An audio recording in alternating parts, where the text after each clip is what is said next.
Hey all, and welcome to another video on the channel of TechCat. Today we're having a look at this HP Compaq Elite 8300 small form factor, purchased in January 2013, making it already 11 years old.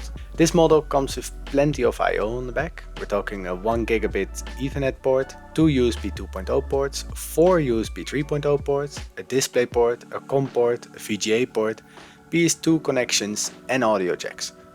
But as you can see from the fan inside the power supply, the dust probably hasn't been cleaned out for at least 11 years, I would say. I bought this PC as is for only €10 or $11, so I do not even know if it does work. Looking at the amount of dust, at least it has worked for a long time, so let's just hope we can clean it out quickly. I'll do it outside, because this is really nasty, don't want it inside the house. And after cleaning it out, let's just see if it works. The amount of dust is insane, but I'm just extremely happy it isn't the kind of dust from a smoker's environment, because that dust is sticky and stinks, and it literally sticks to everything. You can just see here in the front, I can literally take chunks of dust off with my fingers. Normally I would just spray it out and let it blow everywhere, but even here outside, what I will do is I will take it off and then I'll dump it in the trash before I actually blow it out. Don't want my whole garden full of chunks of dust. It's nasty. I'm also using a little brush with soft hairs here to actually brush it all off as much as I can. Before I blow it out, I just want to make sure that most chunks are gone. But hey, if you look really closely into the PC, don't you see that subscribe button there? Why don't you click it? Subscribe to the channel to see many more videos. Taking this little plastic shroud off actually reveals that the CPU is not completely caked in. I actually would think that this cooler would be completely filled, somehow it isn't. It's a positive thing, I would say, but at least it didn't overheat and probably.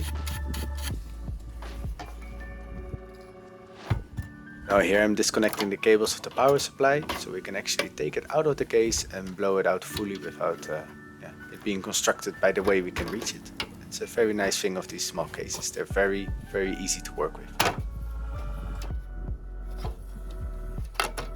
And now we'll use a compressed air can to blow out the rest of the dust. The easy way, I would say.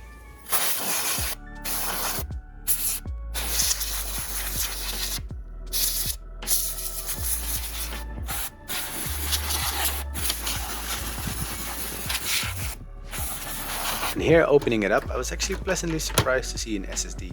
Probably it's only going to be 120 gigabytes, but at least it's something.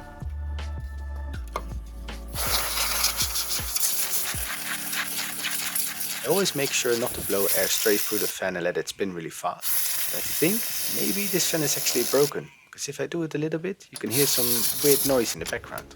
Okay, the dust is gone, and it's time to put it back together and power it on and test it. Let's hope the PSU fan isn't broken, but we'll see in a bit. Yeah, I just did that. Jeez, really not lucky with this PC it seems.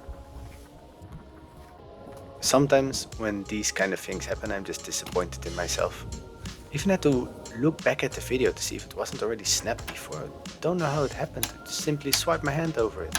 Hey, at least you don't see it that bad, maybe you can glue it. Buy a new strip if it's worth it, but I don't think it's worth it for a €10 PC.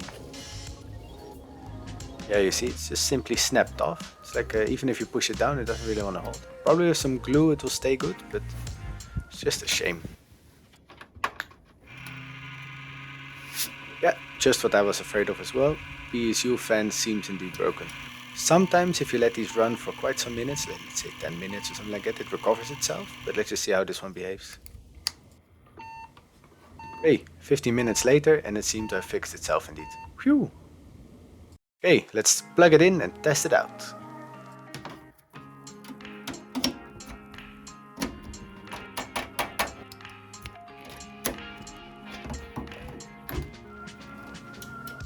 Okay, yeah, about the GPU configuration.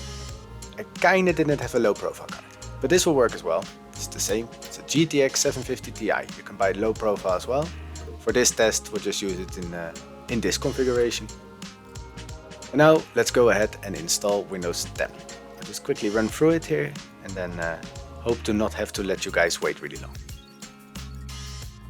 Approximately 10 hours later. The install is done and we can now start by rebooting the PC. In the meantime, I grabbed myself a cup of coffee. I got this cup from my wife. Maybe she tries to tell me something, not completely sure.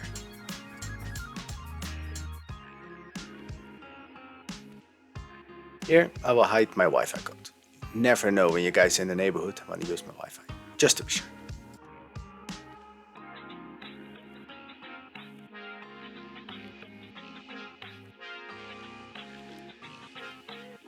Just a moment, my ass. This took forever.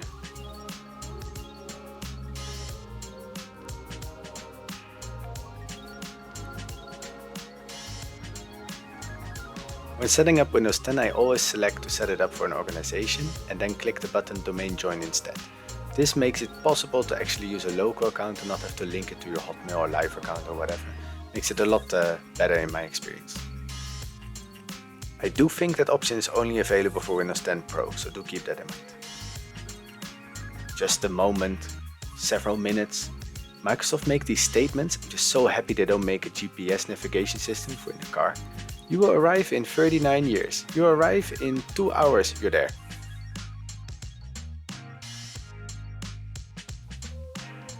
Okay, now we're in Windows. Let's do some driver install. Afterwards we'll do a Cinebench test and some game test.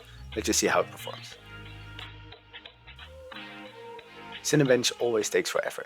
Therefore, I thought it was a good moment to put some games on the screen to show you the average FPS that we get.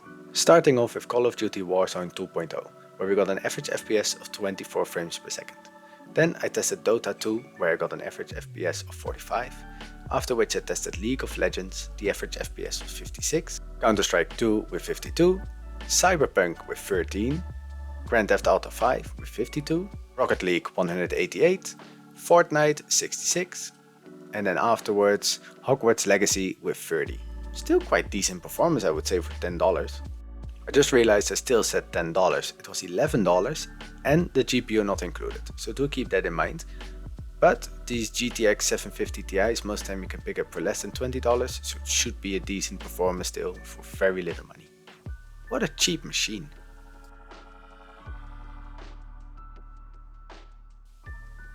Okay, and after discussing these games, we can see that the Cinebench score came back as well, 693 points on single core performance.